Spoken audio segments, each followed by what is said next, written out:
Thanks the chair for the introduction. This paper is co-authored by Xiaowan Dong, which is me, Zhuo Jiashen, John Crisfield, Sonny Durkudus from University of Rochester, and Alan Cox from Rice University. So we defend against two side channels launched by a compromised OS on shielding systems that remove OS from the trusted computing base, including page table and last level cache side channel attacks.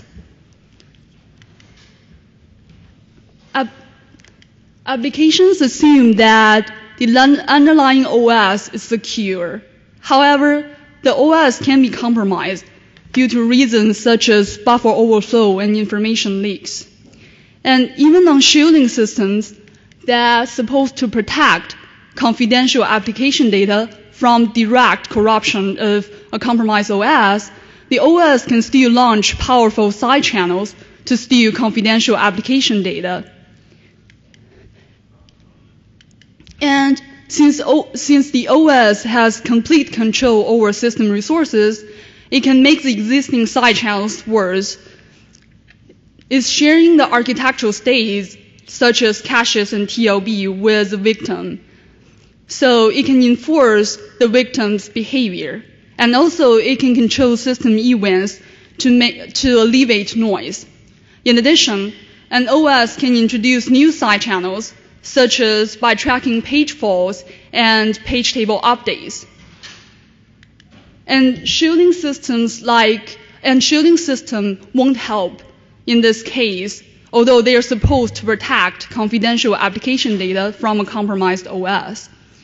Since, for example, the page table is still under the control of an untrusted OS, and the victim application is still sharing architectural states such as caches and TLB with the OS and the other applications.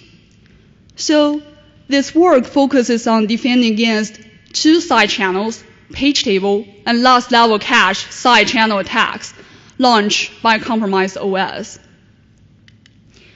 So here's the outline of my presentation. I'll start with examples of page table and last level cache side channel attacks launched by a compromised OS. Then I'll talk about some background on Virtual Ghost, the platform we use to design and implement our defenses. And then I'll talk about Apparition, our defenses. And finally, I'll show you the performance evaluation. The OS has complete control over the page tables, so it can configure each page table entry to be inaccessible so that every memory access will result in a page fault. And by keeping track of the page faults, the OS can infer the victim's memory access behavior. And this requires write permissions to the page table. Existing research shows that this side channel is so powerful that it's able to recover the entire confidential document. In addition, the OS can also scan the page table to capture the first memory reads and writes from the application, since first memory read and writes will set the access or dirty bit of a page table entry. And this requires read permission to the page table. And regarding the last level cache side channel attacks, there are two major mechanisms, prime and probe and flush and reload. Here we take prime and probe as an example, where in the prime step, the attacker loads its array into the last level cache and becomes idle. And if the victims access one cache line to be monitored, it will replace one of the cache lines loaded by the attacker in the prime step. And in the probe step, the attacker accesses the same array. And if it takes longer to access one cache line, then the attacker knows that the victim has replaced its cache line with the victim's own cache line. And flush and reload has similar rationale, except that it requires that the attacker and the victim shares the same piece of physical memory. So in order to defend against the side channels we have just discussed, we need to make sure that the OS cannot read or write, first of all, that the confidential application data, and secondly, the page table containing translations of the confidential application data, And thirdly, the cache lines of the confidential application data.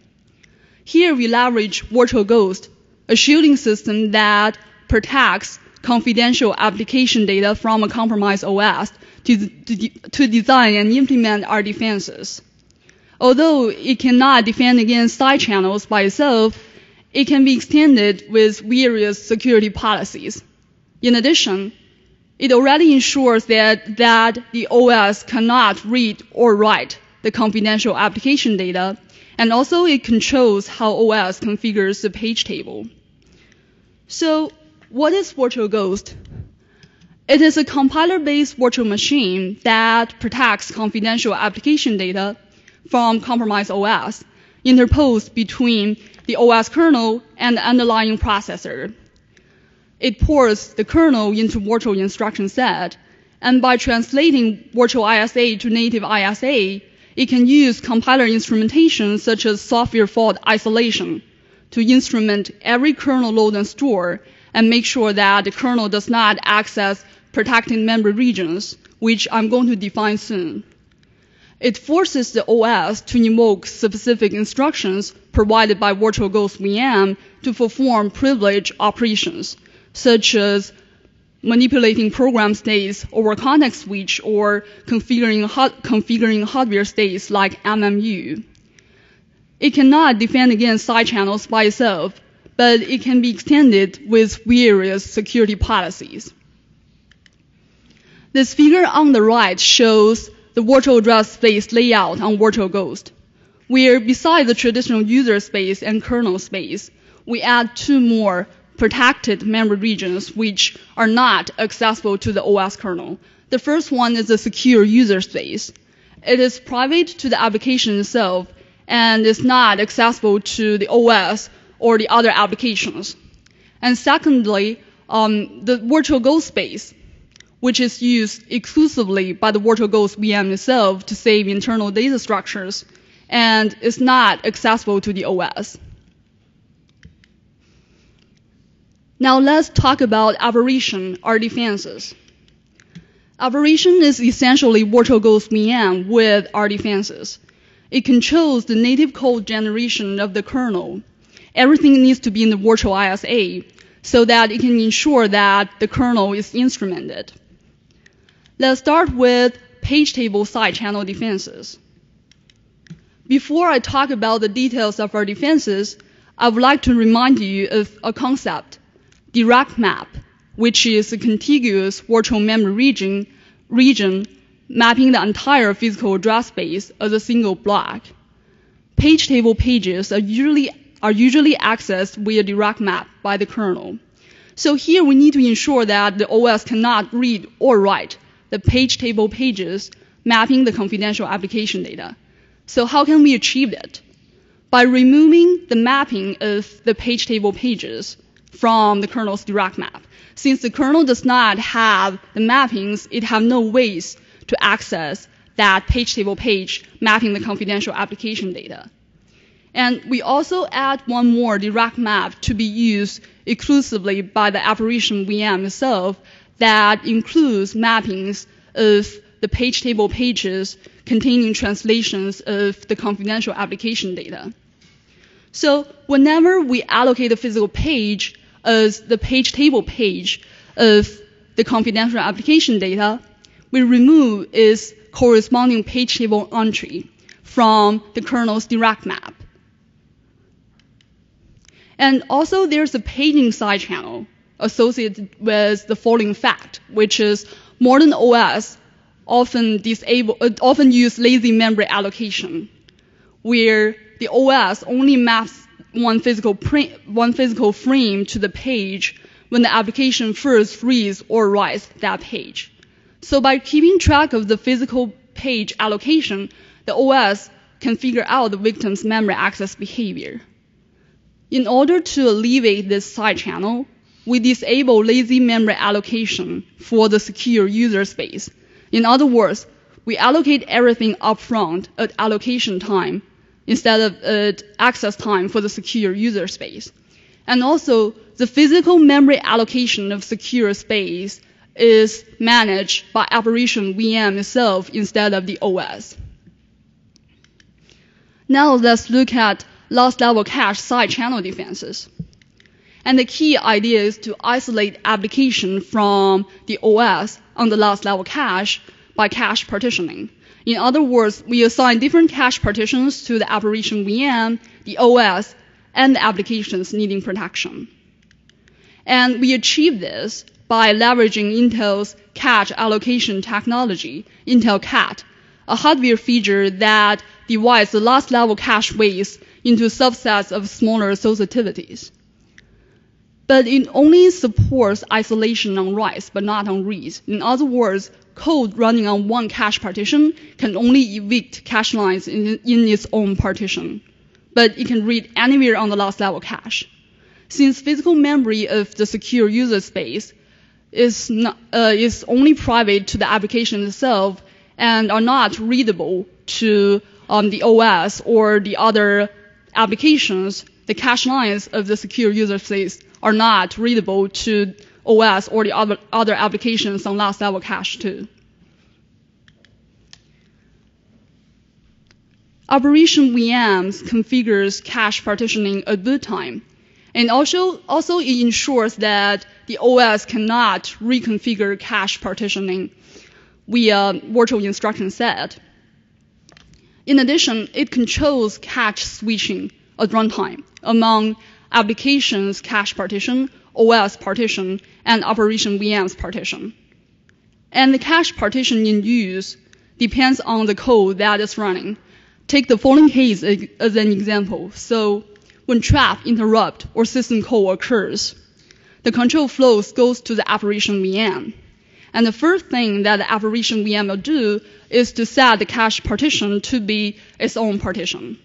And after you save the program states, and right before it transfers the controls to the OS, syscall, or trap handler, it will set the cache partition to be the OS partition. And each application needing protection has its own partition. So we assign one cache partition for the first application needing protection scheduled.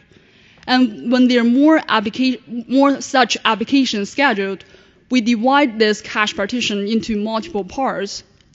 And we can divide it either evenly or according to the quality of service request of the applications.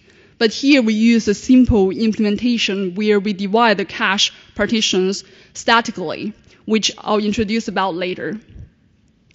And when the number of applications exceeds the number of cache partitions available, there will be multiple applications needing protection sharing the same partition. And when that case occurs, and when context switch occurs between two such applications, we will flush the cache to ensure that the cache partition is always private to an application needing protection. And speculation side channels, such as Spectre and Meltdown, after they trick the victim into loading confidential application data, they need a method to convey the message out. And last level cache side channel attack is one of the options available. And here Apparition VMs helps with mitigating the last level cache side channel attacks. And also we have a Haas paper this year that explores various software fault isolation mechanisms on VirtualGhost to defend against Spectre variant 1, bounce check bypass, and Meltdown. So finally, I'd like to show you the performance evaluation. We conduct our experiments on a 3.4 gigahertz quad-core hyper-threading Intel i7 processor with 16-way 8 megabyte last level cache, 16 gigabyte RAM, 256 gigabyte SSD on the FreeBSD 9.0 ported to Apparition VM. And we have tested various applications, including compute-intensive, network-intensive, and file system applications. But here we just highlight a subset of the applications to show the overhead that are sufficient to show the overhead of our defenses and also the cost of the defenses, including bzip2 that compresses a 32 megabyte file, clang that compiles a file named gcc-smaller.c from CPU spec CPU 2017, and GNU PG, a cryptography program. Here we test the operation of signing files of various sizes, and what it does is encode the file to a different format with private key. And we modified malloc of libc.so that is linked by all the applications to allocate the heap into the secure user space.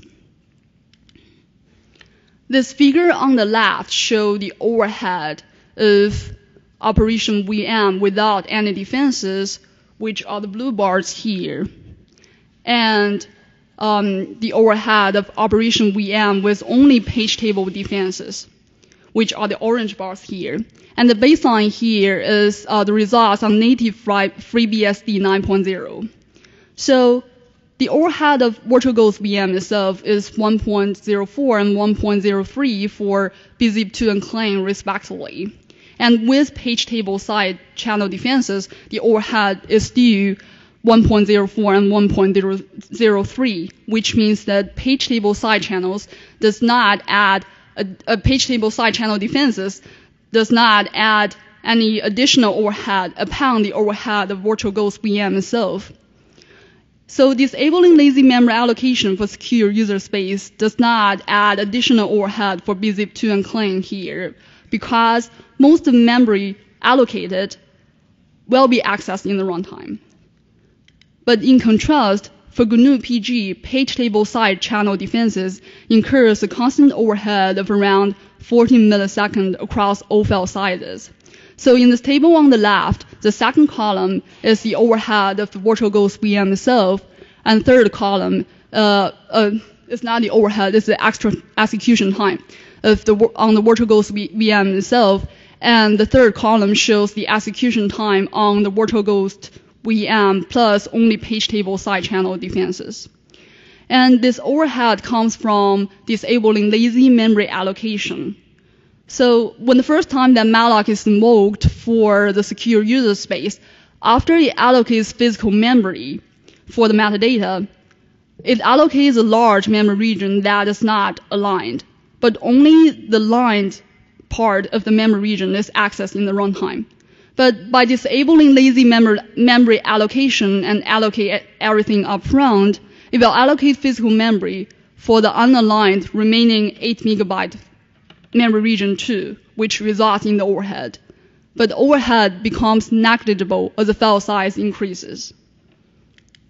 And for last level cache side channel defenses, we use a simple implementation where we divide the cache, we partition the cache statically.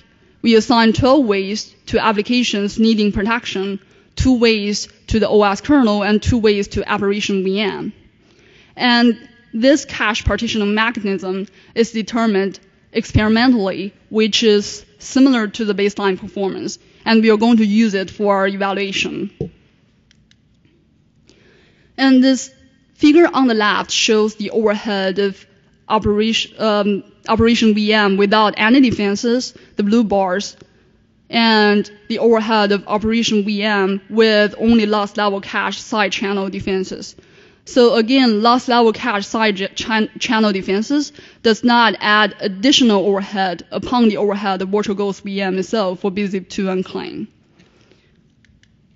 But for GNU PG, it has overhead. And that comes from switching among different cache partitions in the runtime. Switching among applications needing protections partition, OS partition, and the Apparition VM's partition. So the larger the file size is, the more read and write system calls are involved. And that results in more control flow switching among applications needing protection, Apparition VM, and the OS, which results in more cache partition switching. But this overhead becomes negligible as the file size increases. So in sum, a compromised OS has complete control over the system resources so that it can make the existing side channels worse And it can also introduce new side channels, even on shielding systems. And a compiler-based approach, such as VirtualGhost, can be leveraged to design and implement page table and last-level cache side channel attack defenses. And our defenses come with low overhead, 1 to 18%. This is the end of my talk. I'll be happy to take any questions.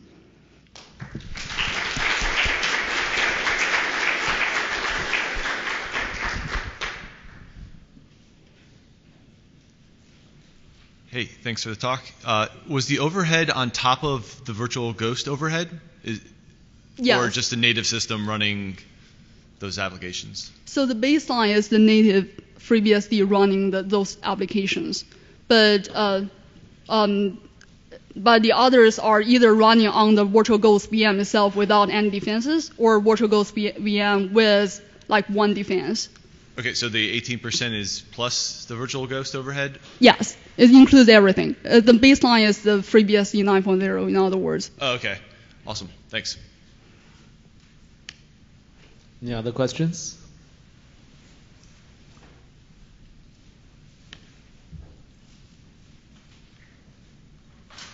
Hi. So from my understanding that the VirtualGhost is a software stack, and the motivation is that you are proposing a defense for a compromised OS.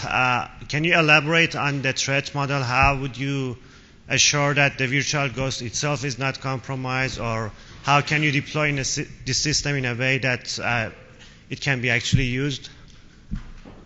So,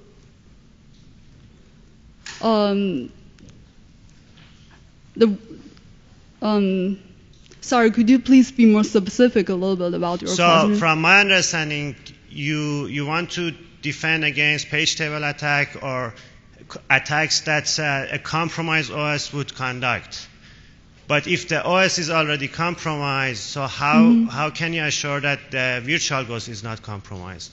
So someone might modify that policy and again perform the same attack. So on the VirtualGhost system, the OS is removed from the trusted computing base, and also OS is always instrumented. With those instrumentation, it can be ensured that the OS does not perform anything bad to corrupt VirtualGhost VM. Okay, so the assumption is that there is a hypervisor running behind the OS, and that's not compromised, but only the OS is compromised.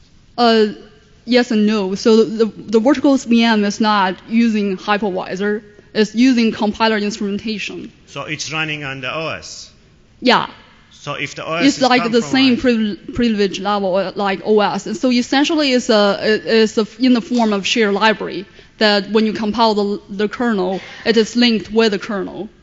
And it always ensures that kernel is instrumented with the compiler instrumentation. So my understanding is the virtual VM sits below the OS, then it interprets the OS. So it's like a hypervisor, as you said. Maybe I should jump in here. So it's a compiler-based virtual machine, which means the operating system kernel is in the virtual instruction set.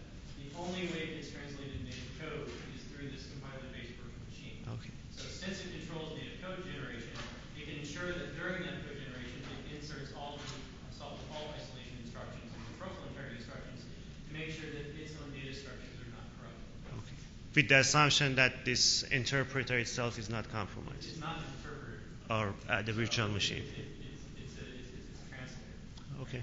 Thanks. Thank you for the question. Okay, let's give another round of applause to all the speakers.